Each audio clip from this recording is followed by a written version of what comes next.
সারা দেশে যখন বইছে ঈদের আনন্দ, ঘরে ঘরে চলছে উৎসবের আয়োজন, ঠিক তখন এক মুঠো খাবারের জন্য দাঁড়ে দাঁড়ে ঘুরছেন এক অসহায় মা। নাম তার পারভিন।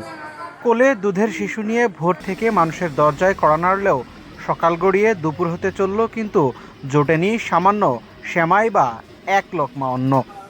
এখনো পর্যন্ত সকাল থেকে মনে করেন যে শুধু একটা খালি পান খাইছি।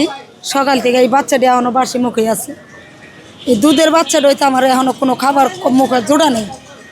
যেটা সত্যভাবে এটি বলতেছি, মিথ্যা কথা কই আমার উপরতে একজন আল্লাহ আছে। এই আল্লাহর প্রতি ধ্যান করে আমি সত্য কথাই বললাম বাবা। সকাল থেকে আমার বাচ্চা দিলেও আমি অনেক কষ্টই আছি। ঈদের সকালে চারিদিকে যখন নতুন পোশাকের ঝিলিক, তখন মোসাম্মদ পারভিনের কাছে এই উৎসবের রং যেন একেবারেই ফ্যাকাশে। কোলের শিশুটির ক্ষুধার জ্বালা মেটাতে সাত সকালে ঘর থেকে বেরিয়েছিলেন তিনি। ভেবেছিলেন ঈদের দিনে অন্তত কেউ তাকে খালি হাতে ফিরিয়ে দেবেন না। ঈদের মধ্যে বাবা আঙ্গুর ঈদ কি মনেই হইতেছে না যে আমরা ঈদ করতেছি। আমাদের অনেক কষ্টই ঈদ যাইতেছে বাবা। আঙ্গুর গরিবের জন্য কোনো ঈদ নেই বাবা, ঈদ আছে বড় লোকের জন্য। এই বাচ্চা দিলে এখনো পর্যন্ত একটু ভালো মন্দ খাওয়াইতে পারতেছি না। না এখনো বাবা পাইনি। এখন থেকে কোনো মাংস, এক টুকরা মাংস এখনো বিসমিল্লাহ করি। ওই জেনে যাই এনি খালি যাও, জেনে যাই এনি খালি কইতেছে যাও, দেওয়া শেষ হয়ে গেছে। এই পর্যন্ত এক টুকরা মাংস দেখলাম না, খালি বলে দেওয়া শেষ হয়ে গেছে। ওই 4টা-5টা করে গরু যা দেখতেছি খালি ফালাইতেছে, জবা করতেছে, কাটাছিড়া করতেছে। 10 মিনিট পরে ঘুরে দিয়ে আর কিছুই না, মাংসও নাই, কিছুই নেই।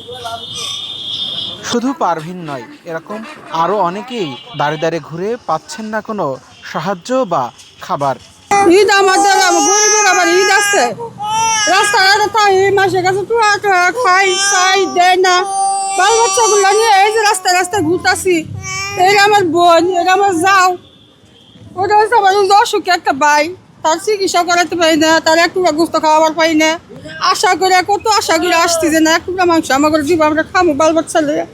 এই টুবিল ডাল আমাকে দেয় না। আর সব মাংস এই যে এত গরুগুলো জব করতেছে, সব মাংসগুলো ফ্রিজের মধ্যে ঢুকা, একটা গোস্ত দেয় না আমার করে। এই সকাল 6টা বাজাইছি, এই গেটটা মধ্যে না হলে 20টা বিল্ডিং এর মধ্যে গেছি, একটা বিল্ডিং এ যাও এক টুকরা গোস্ত পাইনি আমরা। এই একটা বাচ্চা, ওই একটা বাচ্চা, এই যে এরা 3টা বাল বাচ্চা না ঘুরতেছে। এটা আমার বোনের, এটা আমার জায়ের। এগুলো নিয়ে সবাই মিলে আমরা কষ্ট করতেছি। এখন পর্যন্ত একটা চা হাতে খাবার পাইনি। বিত্তশালীদের দরজায় দরজায় ঘুরে ক্লান্ত পারভিন এখন সড়কের পাশে। উৎসবের আনন্দ তাকে স্পর্শ করেনি, বরং ক্ষুধার তীব্রতা তাকে মনে করিয়ে দিচ্ছে সমাজের কঠিন বাস্তবতাকে। সাইমন মুবিন পল্লব, বাংলা নিউজ 24, ঢাকা।